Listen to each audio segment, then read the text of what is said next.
ನಿನ್ನೆ ರಾತ್ರಿನೇ ಏನು ಹೇಳಬೇಕು ನಾನೆಲ್ಲ ಹೇಳಿದ್ದೀನಿ. ಏನಾದ್ರು ಇದ್ದರೆ ಖಂಡಿತ ನಿಮ್ಮನ್ನ ಕರಿತೀನಿ. ಸೊ ಅಂಥದ್ದೇನು ಹೊಸ್ತೇನಿಲ್ಲ. ಈಗ ನ್ಯಾನೋ ಕಾನ್ಫರೆನ್ಸ್ ಇದೆ, ಅದಕ್ಕೆ ಇನಾಗ್ರೇಟ್ ಮಾಡಬೇಕಾಗಿದೆ. ಕೆಲವು ಎಂಗೇಜ್ಮೆಂಟ್ಸ್ ಇದೆ, ಕೆಲವು ರಿವ್ಯೂಸ್ ಇದೆ.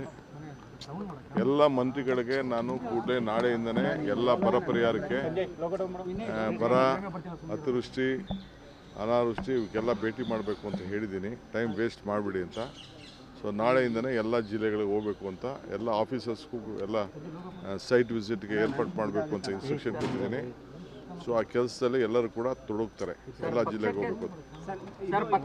ಸಾಮೂಹಿಕ ರಾಜೀನಾಮೆ ಕೊಡ್ಲಿಕ್ಕೆಲ್ಲ ಮುಂದಾಗಿದ್ದಾರೆ ಸರ್. ಯಾರು ನೋಡಿ, ರಾಜೀನಾಮೆ ಕೊಡೋರು ಇವೆಲ್ಲ ರಾಜಕೀಯದಲ್ಲಿ ನಡೀತಾ ಇರೋದು. ರಾಜೀನಾಮೆ ಕೊಡೋರ ಬಗ್ಗೆ ಯಾರು ತಡೆಯೋಕ್ಕಾಗಲ್ಲ. ಪಾರ್ಟಿ ಬೇಕು, ಅವ್ರಿಗೂ ಭವಿಷ್ಯ ಬೇಕು ಅಂತಂದರೆ ಪಕ್ಷ ಇದ್ದರೆ ಇದು. ನನಗೆ ರಾಜೀನಾಮೆ ಕೊಡ್ಬೋದಾಯ್ತಲ್ಲ. ನಾನು ಧರ್ಮಸಿಂಗ್ ಕಾಲದಲ್ಲಿ, ಬೇರೆ ಕಾಲ, ಸಿದ್ದರಾಮಯ್ಯವ್ರ ಕಾಲದಲ್ಲಿ ಎಲ್ಲ ನನ್ನ ಮಂತ್ರಿಗೆ ತಪ್ಪಿಸ್ತಾರಾದಾಗ ನಾನು ಪರಮೇಶ್ವರ್ ಇಬ್ಬರು ತಾಳ್ಮೆಯಿಂದ ಇರಲಿಲ್ವಾ? ನಿನ್ನೆ ಯಾರು ಹೇಳಿಲ್ವಾ? ನಾನು ವೀರೇಂದ್ರ ಪಾಟೀಲ್ ಕಾಲದಲ್ಲಿ ಬಂಗಾರಪ್ಪನವ್ರಿಗೆ ಕೊಟ್ಟಿರಲಿಲ್ಲ, ಖರ್ಗೆ ಸಾಹೇಬ್ರಿಗೆ ಕೊಟ್ಟಿರಲಿಲ್ಲ, ಧರ್ಮಸಿಂಗ್ಗೆ ಕೊಟ್ಟಿರಲಿಲ್ಲ. ಅವರೆಲ್ಲ ಚೀಫ್ ಮಿನಿಸ್ಟರ್ಗಳಾಗಲಿಲ್ವಾ? ಇವೆಲ್ಲ ಪೇಷನ್ಸಿಂದ ಈ ಸಂದರ್ಭದಲ್ಲಿ ಇರಬೇಕಾಗ್ತದೆ. Party is very much important.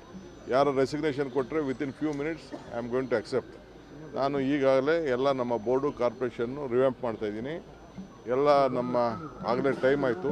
ಎಲ್ಲರಿಗೂ 2 ವರ್ಷ ಅಂತ ಮುಂಚಿತವಾಗಿ ನಾವು ಹೇಳಿದ್ದು, ಮಂತ್ರಿಗಳಿಗೂ ಹೇಳಿದ್ದು ಅದನ್ನು ನಾವು ಮುಂಚಿತವಾಗಿ 2.5 ವರ್ಷ. ಈಗ ಎಲ್ಲರೂ ಕೂಡ ನಾನು ರೆಸಿಗ್ನೇಷನ್ ಸಬ್ಮಿಟ್ ಮಾಡಿ ಅಂತ ಅಂದ್ಬಿಟ್ಟು ಬೋರ್ಡು, ಕಾರ್ಪೊರೇಷನ್ಗೆ ಫಸ್ಟು ನಮ್ಮ ವರ್ಕರ್ಸ್ಗೆ ಹೇಳ್ತೀನಿ. ವರ್ಕರ್ಸ್ ಎಲ್ಲ ಫಸ್ಟು ಫಿಲಪ್ ಮಾಡ್ತೀನಿ. ಆಮೇಲೆ MLAsನ ಕರೆದು ಒಬ್ಬೊಬ್ಬರನ್ನೇ ಮಾತಾಡ್ತೀನಿ.